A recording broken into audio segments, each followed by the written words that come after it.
Nouveau derby pour le leader havrais qui, après avoir concédé le nul face à QRM, se déplaçait à Dornano. Ouverture du score à la 42e minute pour les joueurs de Luca Elsner, avec Gauthier Loris qui trompe Anthony Mandrea, qui avait réalisé bon nombre de parades jusqu'alors. En début de deuxième période, 56e minute, 2-0 pour le Havre avec cette frappe somptueuse d'Oussama Targaline. Premier but en Ligue 2 BKT pour le Marocain de 20 ans, formé à l'Olympique de Marseille.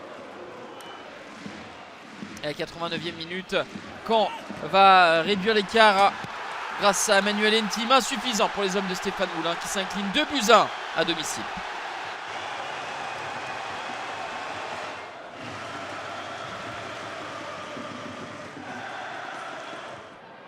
Après 9 matchs sans victoire, Valenciennes avait renoué avec le succès lors de la dernière journée en allant s'imposer à Amiens et voulait résister face à Bordeaux.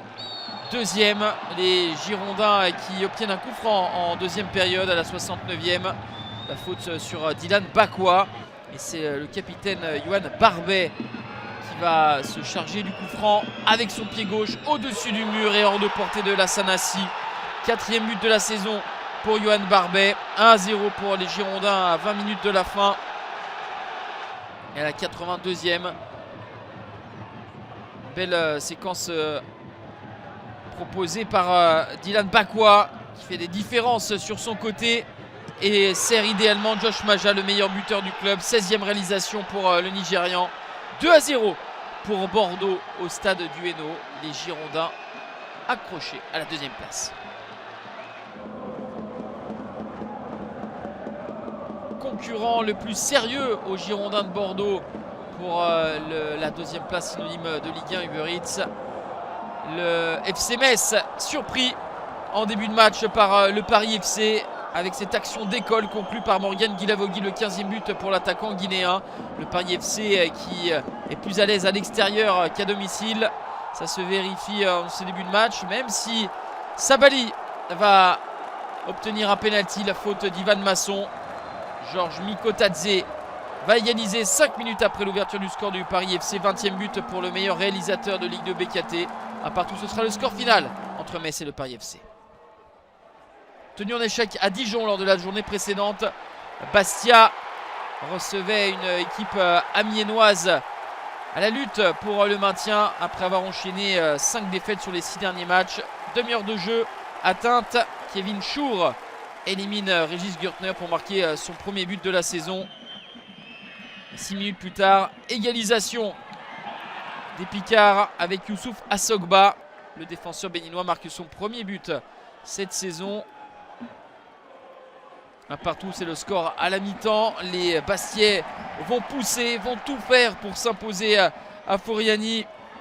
Mais Régis Gürtner va se montrer très sollicité, mais impérial jusqu'au bout. Un partout, score final entre Bastia et Amiens.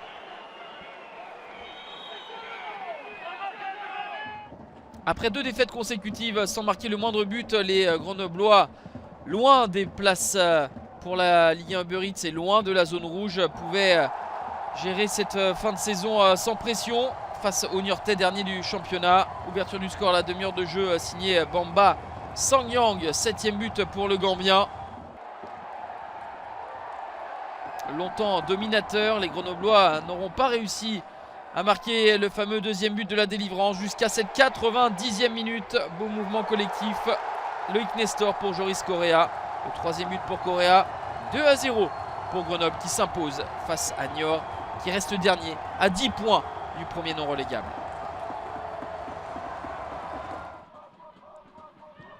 Quevilly-Rouen face à Annecy. Les Annéciens lourdement battus 2 fois de suite sur le score de 3-0 face à Rodez et auparavant à Bastia. Se déplaçait à Robert Diochon. Ouverture du score des hommes de Laurent Guyot avec un but contre son camp inscrit par Yann Boekan à la 9e minute. Les joueurs d'Olivier Chouafny vont égaliser au retour des vestiaires. 62e minute, Louis Mafouta.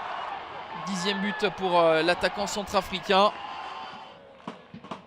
Un quart d'heure de la fin Annecy va reprendre les devants avec le meilleur buteur du club, Moïse Saïdion. Le Malien s'arrache pour marquer son 13e but de la saison.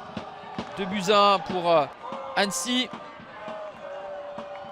Les Annéciens qui filent vers un précieux succès dans la lutte pour le maintien. Mais à la 89e minute, François Lajugie, poussé par Soumaré, trompe Thomas Callens. 2 buts partout, score final entre QRM et Annecy. Guingamp face à Laval. Les Guingampais très vite sur de bons rails avec l'obtention de ce penalty à la 4e minute. C'est Jérémy Livolan qui va tromper Alexis Sauvage pour son 9e but de la saison. Laval qui, au sortir de 7 défaites consécutives, s'était imposé lors de la journée précédente à Sochaux. Il va réagir à la 35e avec l'égalisation de Simon Elisor. 4e but lors des 7 derniers matchs pour Elisor. 1 but partout, mais en deuxième période, les joueurs de Stéphane Dumont vont reprendre les devants avec cette tête plongeante de Maxime Sivis. Premier but de la saison pour le défenseur guingampais avec cette jolie tête plongeante. 2-1, mais le score final sera de 3-1 avec Gaëtan Courtet pour son 6e but. Victoire de Guingamp aux dépens de Laval, premier relégable.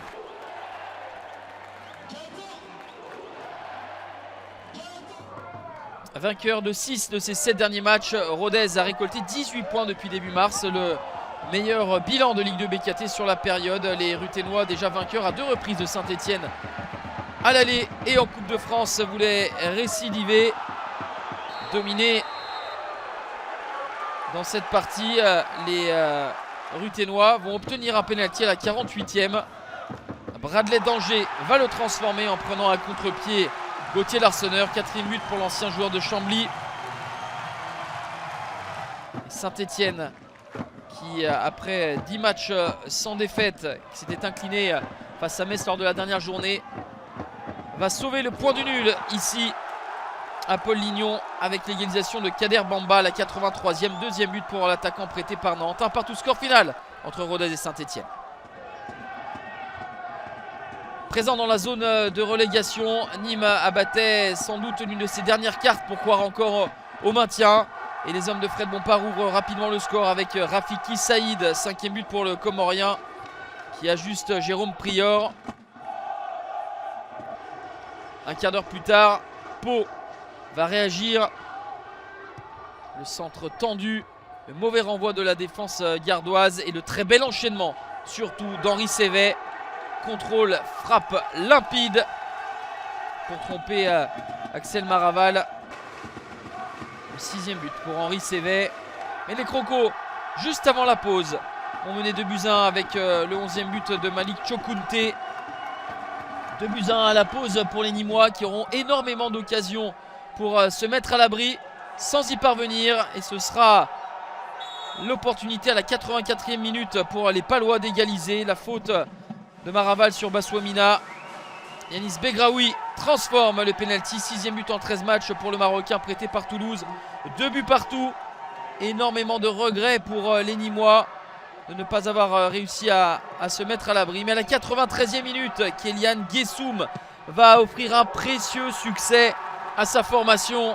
Nîmes s'impose 3-2 et revient à 5 points du 16e. Pau voit sa belle série s'interrompre mais garde 6 longueurs d'avance sur la zone rouge.